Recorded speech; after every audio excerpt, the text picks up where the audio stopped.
Welcome back to the channel, people. And now I know what you're all thinking, or for the people that have been following this journey, this Audi S3 journey, it's taken a while for me to get this video out. Now, there's been things that have happened that are out of my control. The weather has been absolutely terrible. I've had a problem with my PC and I've had to buy a completely new one. So that's pushed things back a little bit, but I'm back on track. What I will say though is if you're not subscribed and you have been waiting for this Audi video to drop, you need to be subscribed.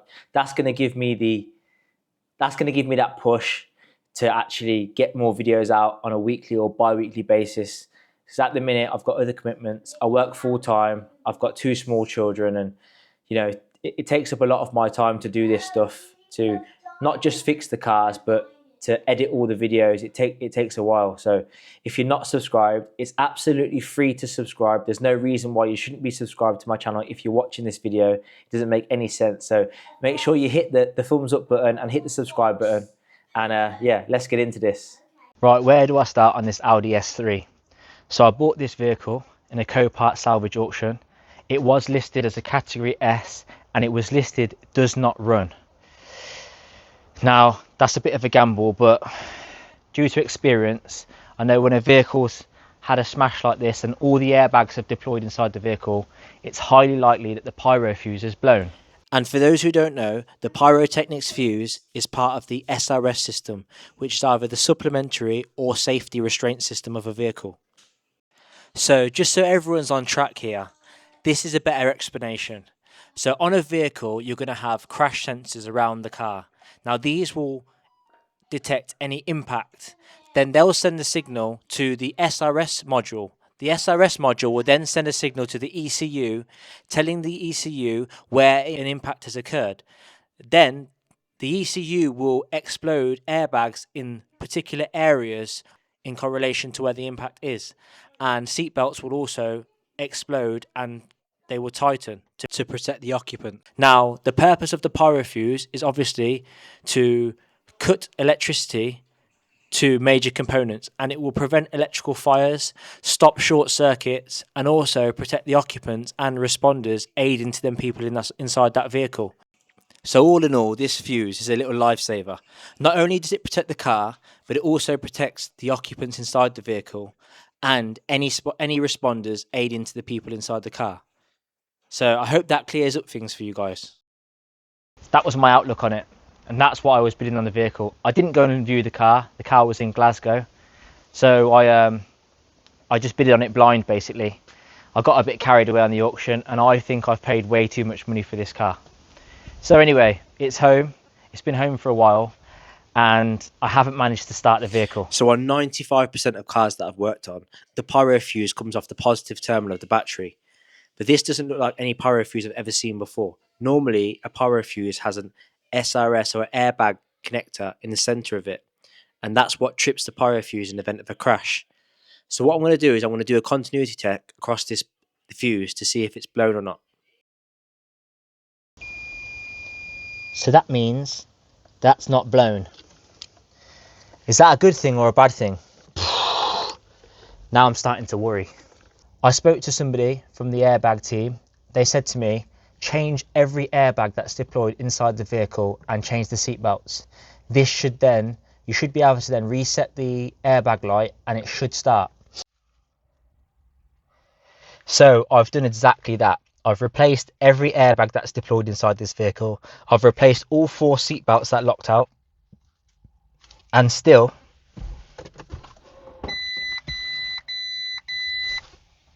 absolutely nothing. Lane assist currently unavailable as the front bumper's off, so the radar's off. Passenger airbag is on. Audi pre-sense fault. Please contact the workshop. Now, this is my only glimmer of hope. That Audi pre-sense fault, I'm hoping that that's immobilising the vehicle and not allowing me to start. Because if not, I've just made probably a massive mistake. Fingers crossed on this one. Right, now, so the plan now is what I'm going to do is I'm going to proceed to repair this vehicle. I'm going to strip the whole front end down and I'm going to replace all these damaged panels. Replace the radiators and the front panel, get everything connected back up. the front radar and all the bumper sensors. This should eliminate a lot of faults that are coming up on the dashboard. Get the headlights back in. So that's the next job, is to strip these wings, strip the bonnet, take the wheel arch covers out, wheels off, get it up on the jack, and get these new panels on this vehicle. It might sound crazy, it might sound backwards that I'm repairing the car without even knowing the engine works, but at this point in time I have no choice. I've spoken to a few people and they've said that a later level of software or a better OBD reader or a diagnostic tool will be able to clear the crash data that's stored in this vehicle, and then the engine should start. So I'm banking on that basically, and hopefully that's what works. You can see this front bumper bar here, not a bit of damage on it, it's perfect. As you can see, so the impact must have been quite high, and that's why it looks so bad, because this is obviously just an aluminium bonnet. So in terms of structural, this vehicle is not structural damage whatsoever. That bonnet is not a structural part. These little light aluminium wings, they are not structural components. So I'm trying to keep costs down. I got a bit carried away on the auction with this one. The rad pack complete with the front panel was quite expensive. They were coming in at around £1,500. So I tried my best to source them as cheap as possible. So I found a rad pack complete in a front panel, but the front panel was damaged. For £550 I bought it for. I think that was a pretty good price. And then I sourced a surround, a plastic housing, front panel separately, for £220. So I didn't do too bad at £770 for the complete front panel. I've just got to change it all over. It's a bit of messing around, but it's well worth it. I've saved 780 quid or something like that, 750 quid. So this bumper bar, I have one. It came on the front panel, so I could sell this one and get some money back. I've managed to get this plug from TPS. I've repaired that plug. It was broken. It probably still would have worked, but it would have let water in and stuff and could have caused problems. So that's all repaired. I've got this one to repair now. This plug here, that's on the bottom radiator hose, it's just ripped out. So I'd have to repair that. And this one here, it was a bit of a temporary fix. I need to repair this properly, which I'll be doing this morning. Initially, the damage on this wing wouldn't have been too bad. And what I think's happened is the headlights just caught the wing there, and it just pushed it back slightly, and that's what's caught the door, and they must have damaged it at the yard or getting in and out of the vehicle through it being stored and stuff. But this side, it's a pretty similar situation, where the headlight has just caught that corner of the wing there and lifted it up. It's aluminium panel, but it hasn't pushed this one back, and this one hasn't got damaged at the back here. So that could be repaired, but I managed to get a lot of these parts in the same colour. So whilst I was there, I just bought it because it saves cost in painting. You have to weigh up it with the condition of the used parts that you're buying. If they don't need painting, then is it worth having that repaired and painted? Because that's probably going to cost £200 just to repair and paint that small corner. They have to paint the whole wing. So if they throw it in a bundle and you get the bonnet and the two wings and the front bumper all in the same colour, and you can avoid painting them, it might make sense. But what a colour. Lovely colour. Turbo blue, this colour's called. And to be honest, this with its low mileage is probably the main reasons why I bought this car. Now let's get this wiring repaired.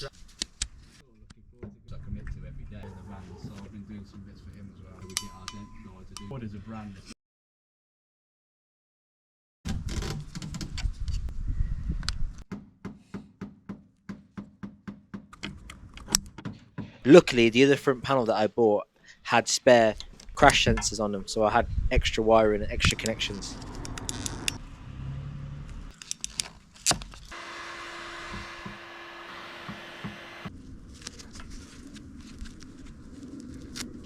As good as new, no one would ever know. Right, let's get this car jacked up and these wheels off.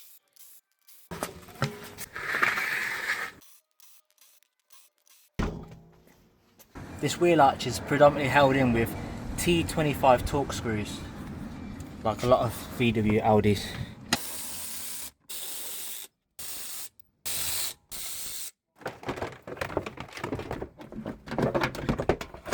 Right, to access the fixings on the top of this wing, you have to remove this panel here. Right, next step, I want to remove this bonnet from the hinges just to get it out of the way, give me more space. I've got to get some fixings right up here for the wing, so I'm going to remove the bonnet, get the wings put on first before the bonnet. So I need to remove the washer jets. They're quite easy, simple to remove. Just pull from that side and they should come out like that. You've got electrical connector and you've got one plastic clip.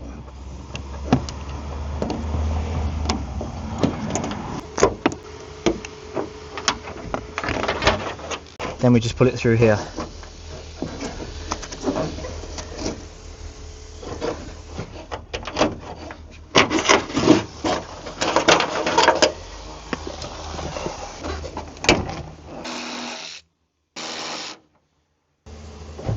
Aluminium bonnet, really light, but it's always good to have two people to lift the bonnet off. Hand on the back edge of the bonnet. Up at the front. If you just put your hand on the back edge of the bonnet, and you got to bring the front of the bonnet down and then lift it up. That's it, just like that. Right, we need to remove the hinges, and in order to access the fixings for the hinges, we need to remove the wipers and the scuttle panel. Just two 16mm nuts hold the wiper. Should loosen up. That's it. Take the rubber off. This just clips into the bottom of the screen. That's it. And now you can access the fixings for the hinges. I'm going to leave these for now and get on to stripping the wings. These front bumper brackets off the wings, because we can use these again, these aren't damaged. They're held in by two T30 screws. I haven't properly looked yet, but I hope I haven't got to take the doors off to get these wings off. I mean, it's not a difficult job, but it's just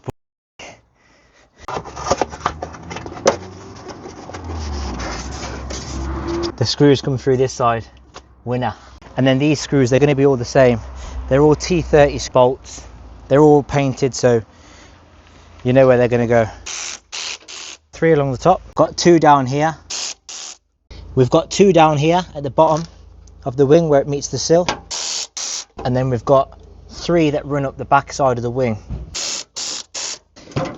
Oh, I think there's 1 just behind this door here. This car's looking like a right mess.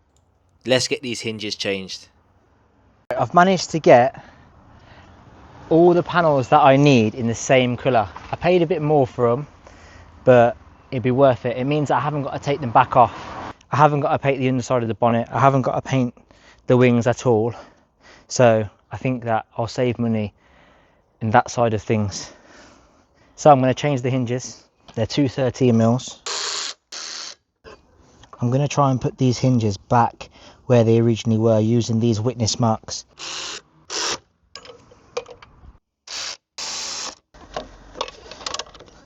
So that's the bonnet hinges changed. Lovely.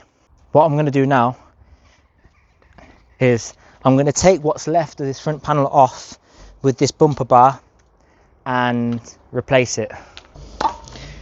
Temperature sensor. Routing, it's always good to look where it routes. Horns.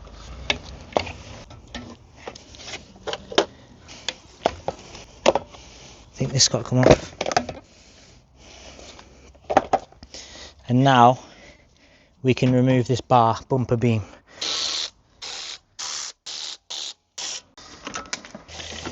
Crash bar. Here we have what's left of this side of the front panel. The catch, that's no good. We've got a crash sensor and we've got that plug there, electrical plug for the catch. That's just to indicate if the bonnet's closed or not.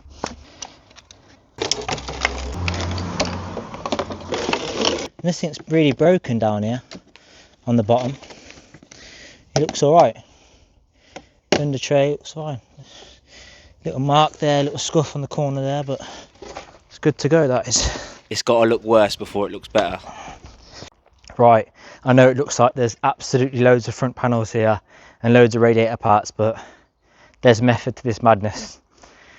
So what it was, I was looking for a front panel radiator pack for this car, and they were expensive. They were around £1,500. So what I did is I found this radiator pack complete. Radiator pack with the front panel and the bumper bar, but it's damaged, it's broken. It's broken here. Now I managed to get that front panel complete with the radiators for £550. And then what I did is I went on eBay and I bought a front panel for £220. So in total it was £770. But this just came with a bar. Now I've seen these bars going from £100 to £200, so I should be able to draw back a little bit of money from that. So all in all, I'll be around about £550 for that front panel complete with the radiators, which I don't think is bad at all, considering it was looking like £1,500. Always good as well, before you put them on, to cross-reference part numbers and make sure all the part numbers add up, because you wouldn't want to build all this car up and have put the wrong radiators or the wrong fans or something wrong on the car and it not be compatible. Always do check them checks. So I'm going to strip this down and make a perfectly good one out of all these parts. To remove these radiators, these just clip in and it should push back. It drops in and clips forward. The ride pack in itself is in really good condition. The only thing that I seen missing or looks damaged and broken is Air these. guides either side. I'm normally quite good with things like this, but after stripping these front panels down, there is a slight difference. Now the part number is exactly the same, apart from right at the very end there's a letter A on this one that I've bought separately. And if you look at it, it swoops down like this here. It's not one flat piece. And if you come over to this one, this one's just one flat piece. So I'll have to send that front panel back and get another one. Damn. Right, so as that front panel Was wrong and didn't fit. Now, I did call every Audi that I could, and I got them to check like UK if they've got any stock in front panels. There's no front panels in stock, so you'd have to order them from Germany, and they're on back order, so they haven't got an ETA. So I managed to find one in Bradford on Facebook Marketplace, and yeah, so 3 hour trip to Bradford it is. I know I look crazy. I mean, I work full time. I have no time in the week to do something like this. So it's drop the kids off at the grandparents and send it for a 6 hour trip. So what I'm doing is I'm just making sure that these radiators are exactly the same. There's a slight colour difference in terms of the condenser, the AC condenser, but the ports, it all looks the same. It's the same size, same part numbers. I've got to transfer the latches over onto this front panel. This is the front panel that I bought that was broken, but that was complete with the radiators. So this is the one that I got last night from Bradford, which is ready to go. It's perfect, part number matches, it's exactly the same. So now I've just got to transfer, like I say, the cables, latches for the bonnet over to this one, put the radiators that are out of that one into that one, and get it on the car. These air guides, I noticed this one was damaged and that one was missing.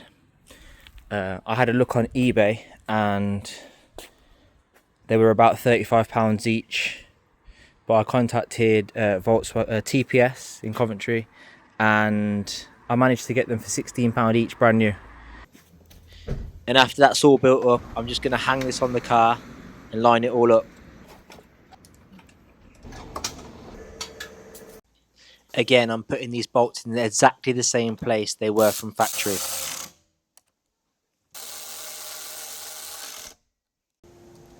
Making sure the horns and every electrical component is connected.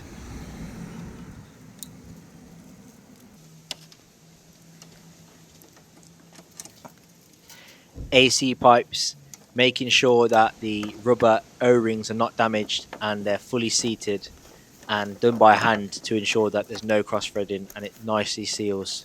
We don't want this to leak.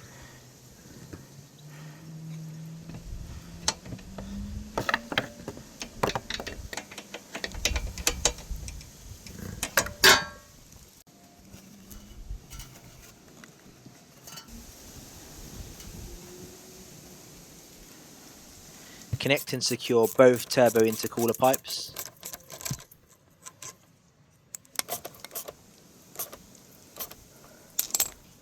The electrical connection for the fans. Now it's time to start building this car back up and getting these panels on. I'm happy with how this is sitting, considering this was the worst side.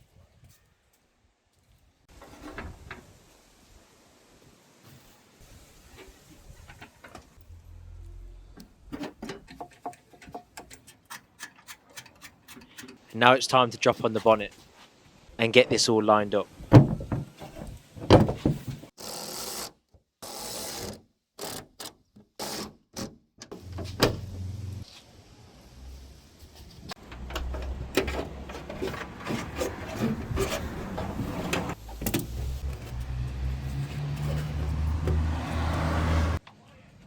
And back in goes the washer jet. And the lining up process begins, making sure that all these panels are perfectly aligned. This is a painful process, but I won't bore you guys. There's hours of footage that I've left out. And in goes the matrix headlights. These are an optional extra, and these take some lining up as well. Hence Andre come to help.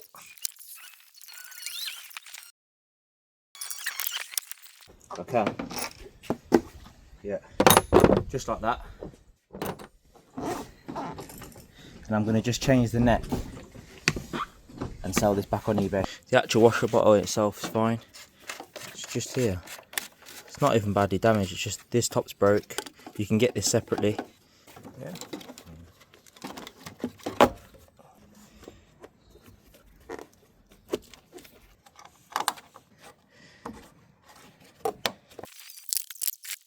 And after more playing around, lining up these headlights, I think we were there. So I gave all the bolts a once over, making sure everything was perfectly tight. And on goes these bumper brackets. I can't wait to see this bumper on this car. So this car's coming along lovely. I'm extremely happy with how it all lines up. The bonnet lines up lovely. The wings are all lined up properly. Headlights are all in. I haven't really checked if the headlights work yet. I've seen a glimmer of a twitch. So now really it's just the front bumper. Get the front bumper on, build up the wheel arches. At this point, I haven't heard this vehicle start. I'm banking on that Audi pre-sense fault. That's what's stopping it from starting.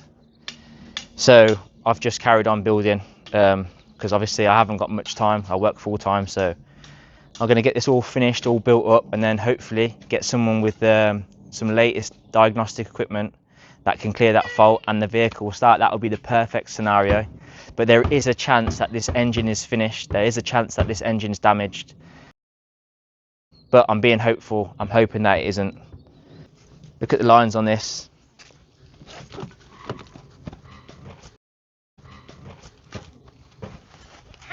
Whilst we're there, let's check the headlights.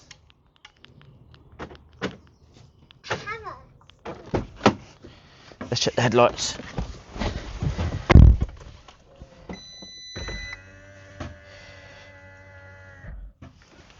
Is there lights on at the front? There is lights. There's a line at the top and at the bottom. Oh no.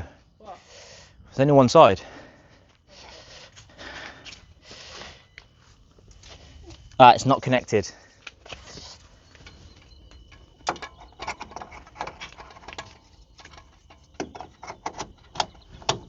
Go. Ah, lovely.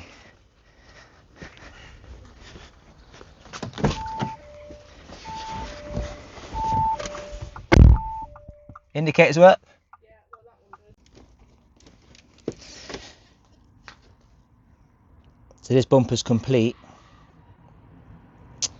I've got the bumper wiring loom to connect and the washer bottle to connect. So there's just two connections.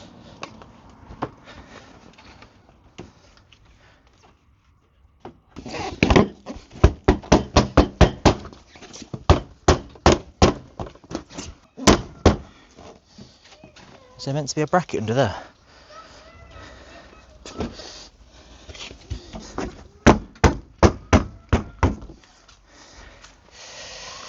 Yeah, this is what the struggles you have to go through working on your drive. Imagine it was sunny as anything 1 minute ago, and now it's raining.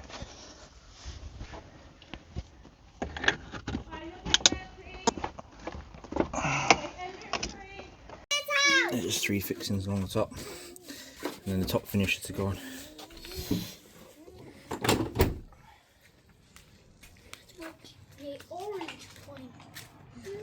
Looking nice. This is really coming along now. Scuttle panel back on, the rubber and the wipers. This is really satisfying.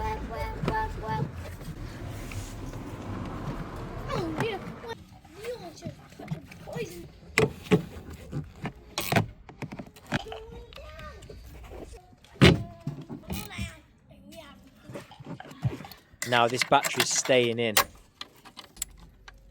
Next up is the airbox. Just pushes onto these locating pins.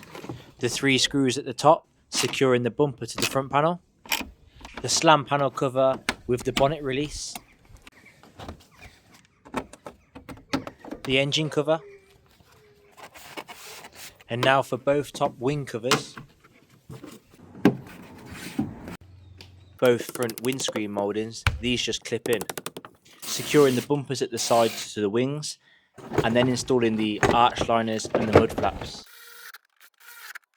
And on goes the under tray and the million screws. Right, and on goes the wheels. We are getting there now.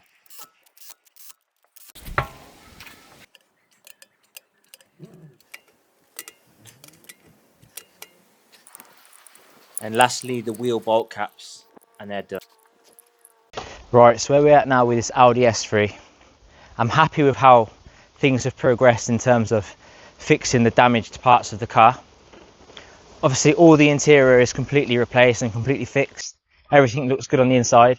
The outside is the same. There are a couple of clips that I need to order, genuine, that I've noticed that are broken that I want to replace. But other than that, it lines up perfectly. It looks really nice. I really love the colour of this car. The only thing now is that the car still does not start. So we've got someone coming out to plug in their diagnostic equipment, and hopefully we can clear that Audi pre-sense fault that keeps coming up on the dashboard. Because if not, we're going to be absolutely stumped. So let's go from there. Okay, so I've noticed 2 damaged hoses on the car, and it was not a bad time to notice these damaged hoses as it's not filled with coolant yet. I'm going to fit the hoses on the car before he's topping up the coolant. So this is the damaged coolant hose that I can see that runs along the top here. So I'm going to change this piece, and also I noticed that the clip broke here. There's a clip that's broke, and I don't know if you can see, this hose here that runs down here has got some gouges out of. So where the clip's broke, it's touched the belt and it's rubbed against the belt. It's not gone all the way through from what I can see, but I'm going to change that hose as well. So I'm going to strip the front bumper back off, change that hose, change this hose, this aluminium pipe, and fill it with coolant, and hopefully we are closer to getting this car started. Build the front end back up. This pipe that's damaged, it goes under here somewhere. It goes back to the back of this auxiliary rad. I think it's that one. So I'm going to have to route it round, take this one off, I'll take it off from up here first, go from there. It's just 2 T30 Torx screws that screw it to the fan shroud.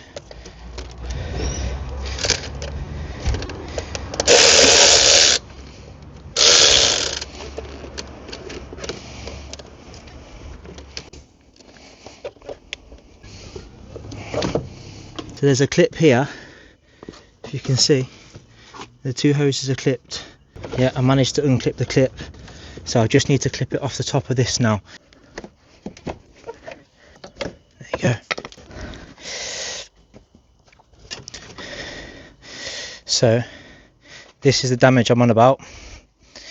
It hasn't burst straight through, but that's a serious weak point in that hose. I'm not prepared to build it all up, fill it with coolant, and get to temperature, expand the hose and burst. It's not worth it. I managed to get these 2 parts. They came separately from TPS. They were about £40 each.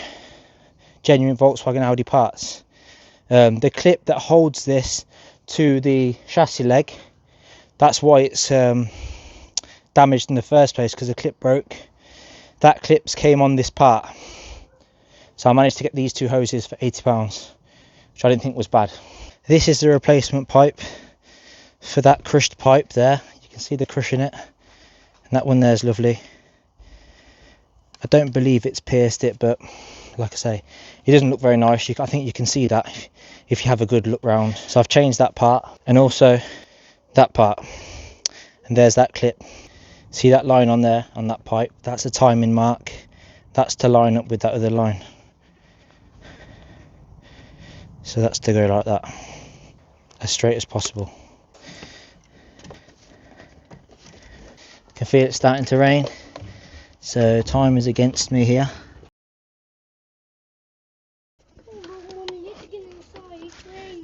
It's all clipped into that clip there, to that bracket.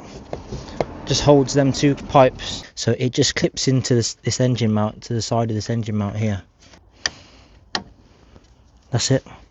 And now I've just got to secure that back. That pipe's all in. Lovely, good job. And in goes the coolant. Now, one of you guys said to get the coolant in to get everything trimmed up, because if the car's not seeing what it wants to and it's upset, it won't start. Now, I had to do it anyway, so it's worth a try. So that lane assist currently unavailable, that I think has got something to do with the radar, but that Audi pre-sense fault, please contact the workshop. That's what's stopping it from starting. So it's not, I don't believe it's the coolant. So we tried it, it didn't work. At least I know it's not that now. It's that Audi pre-sense fault, so I don't know, maybe contact somebody with VAG software. May make a few phone calls, see if someone's seen this fault or knows how to erase it. Got rained on, wet, but we're one step closer. That's one thing eradicated. I'm glad I got them pipes changed and it didn't chew into my weekend. I managed to do it after work. That coolant's made no difference, and I did think that. Obviously I've had cars and I've started them without radiators on before, but you know, as these cars get newer, they get more complex, and if the computer or the ECU is not happy with something, I'm happy with that. I'm happy now. You know, some little things that you just bother you. That bothered me. And then I rang TPS and they said they haven't got the part in stock, and you're like, I want to put the coolant in, I want to try and get started, but hey ho, sometimes you just got to wait. Some things are out of your control. So I'll leave this on charge for a bit, this trickle charger. I'll go have my dinner and yeah, try and see if I can do a bit of research on this Audi pre-sense fault. Right, so a friend of mine came round with his OBD11. Let's try this. So in the engine we have ECM, PCM, power relay, de-energized performance. power de-energized. And control module input power A, circuit low. So this to me is pointing towards an electrical power issue. And go through them and then just clear them So on one. what we got there? We got anything in the gateway? So airbag. What airbag says? It says green, doesn't it? Is there anything in this? Go on, faults. NV energy management alarm triggered. Click on that. Alarm triggered. This is looking good. But it doesn't really tell you much. So there's no faults in the airbag system. I'll go back. Right, try clear faults.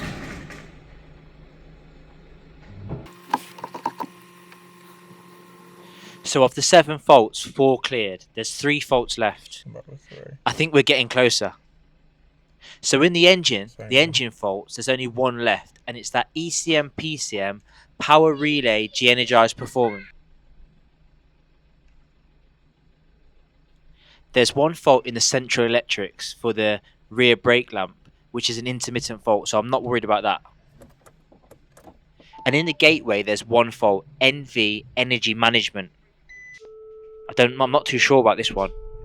I think this could be like the battery power, because I've been playing around with this car so much. The battery level is depleted. That's my only idea at this point. Right, I've checked every single fuse, and every fuse is absolutely perfect. Then I started thinking, what if someone from Copart has taken a fuse out? Like, I'm just trying every single scenario at the minute, and it's just driving me crazy a little bit, this car is. So I'm thinking energy's died off too quickly or unexpectedly. Right, so I've got 2 cars connected up to the car now. That's measuring 13.4 volts. That's more than enough to start the vehicle. Now let's go and see if that battery fault is still on.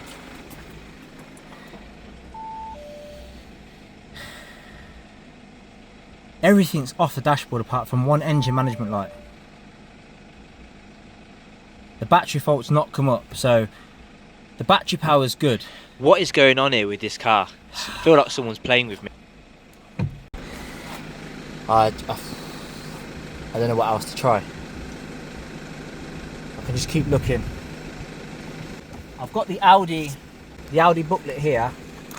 So in the Audi booklet, it's got all the fuse locations and what fuses is for what. So I'm just going through all these and making sure that all the important ones are in there, are populated. I'm thinking it's all well and good checking the fuses that are in there, but what if a fuse is meant to be in a cavity that's not? So I start rechecking the fuses that are in there again, thinking that I may have missed something here.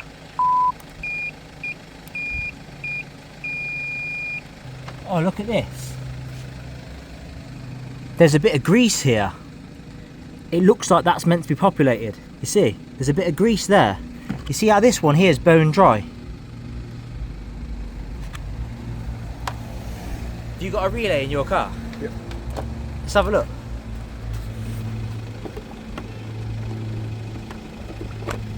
So this is a Seat Leon. They're very similar. So I've got them 646 fuse relays, but it looks like to be this bigger kind of relay. Let's try this.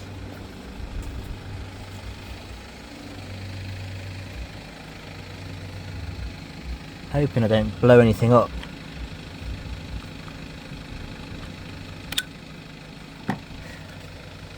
Let's try that. No way! No way! Yes! Yes! Yes!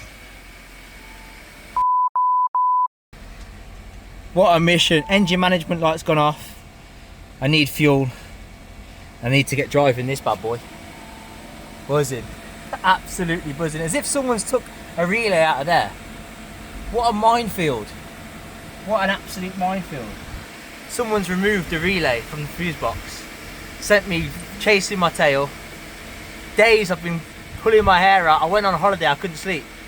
Thinking about this car and whether it would start or not. I'm off. Now, in the book of words, the relays are like shadowed out, so I never picked this up when looking through the manual. Right, I'm absolutely buzzing. So thanks to you, mate. I can't believe it. I can't actually believe it. Someone removed that relay. Someone has removed this relay. I don't know why. So I've heard certain salvage yards nick car mats and things like that, but a relay. And the damage that it's done to my brain. Anyway, you remember the Golf GTD that I had? I bought an Audi Q2 fuse box. I bought it for the housing. Luckily enough, look, 645. It's the same relay that's in there. That will go in, that will fit, that will work. So I haven't even got to buy a relay. I'm absolutely buzzing. Sean can have his relay back to get home. I was going to nick this, but his car would be stuck on my drive. And I've got a relay here. So let's hope this relay works. That's in this Audi Q2. But I'm away, and I'm absolutely buzzing. My precious. So that coolant's dropped down. I've got to top that coolant up, so don't want to get carried away, go driving without any coolant in the car. I did put some in, but now the engine's ran, it's circulating.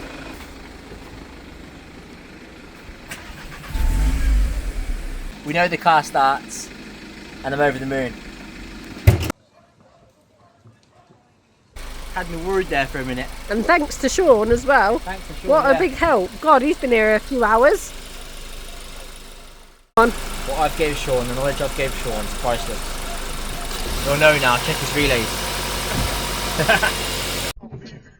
No error codes, no warning lights on the dash. Drives absolutely lovely, as you would expect for a 26,000 mile car. I had a look through the history. It's recently had a major service. It's had the Howdex four-wheel drive system service.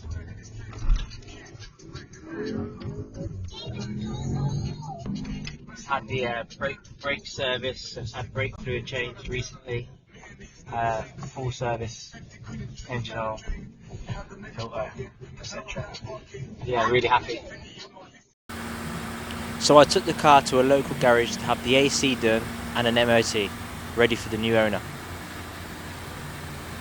So I put this car up for sale for £25,000, and within 3 days the car sold for full asking price. Now I know there's loads of experts out there that are going to say one of the fault codes that came up was ECM, PCM, power relay, de-energized performance. Now, you know when like you're looking for a fault and it's in your face, right in front of you, and you think that it's got to be more complex than that. I didn't even think when it said relay de-energized that to go look for relays, but because there was no relays in the book of words and it wasn't actually stated where relays should be located, I just skipped past it, and I just thought surely it would have de-energized because of some damage to some kind of wire, or something's tripped. That was my thought, not like somebody would actually go in there and remove a relay from the vehicle. Like that didn't cross my mind. So yeah, for them guys that are like, yo, it said de-energized relay performance or whatever. But yeah, my bad. I got there in the end. The numbers. I know you're all waiting for these. Right, so after fees, the car cost me to collect and bring home £20,210. That's everything, fuel, everything. So just over £20,000. The airbag kit, I think I got for a steal with the headlining for £800. The front end, I bought for £2,000. The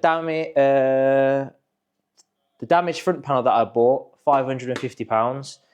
The front panel that I bought, that got refunded. But then I got another front panel for 220. I actually got that cheaper. Headlight, £600. Pipes, extra pipes that I bought, £80. I got the AC and the MOT, £110. The coolant cost me £60 when I only used half the coolant. So in total, I'm at £24,630. Now, you know that I sold the car for 25 grand. So there's like, what is that, 370 quid in it. But since then, I listed the damaged parts on Facebook, yeah, locally. because I knew the front panel you couldn't get anywhere. So even though my front panel was damaged, I thought people would still want to buy it. So I put the front panel, the bumper, because the bottom end of the bumper, like the grills either side and some trims on it, they were all right.